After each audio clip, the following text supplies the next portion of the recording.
ఈరోజు మేము అడుగుతున్నాం, సుబ్బారెడ్డి, ఒరే సుబ్బుడు ఇందిరా వెంకటేశ్వర స్వామి లడ్డులో మీరు వాడే నెయ్యిలో గొడ్డు మాంసం పెడతారా? గొడ్డు మాంసంతో నుంచి తీసిన ఆయిల్ వాడతారా? వెంకటేశ్వర స్వామి ప్రసాదాల్లో ఆ నెయ్యి వాడతారా? కుళ్ళిపోయిన జంతువుల్లో నుంచి తీసిన నెయ్యి వాడతారా? ఎంత అపచారం అని అడుగుతున్నా. అసలు ఇది న్యాయమా అని అడుగుతున్నా. ఆ గోవిందుడు ఏం పాపం చేశాడని మేము అడుగుతున్నాం. ఈరోజు ఇదేనా మీ పాలన?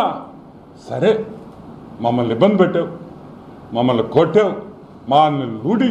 ఆ స్వామి ఏం పాపం చేశాడు? జగన్మోహన్ రెడ్డి వాళ్ళ బంధువులు దేవుణ్ణి నమ్మరు.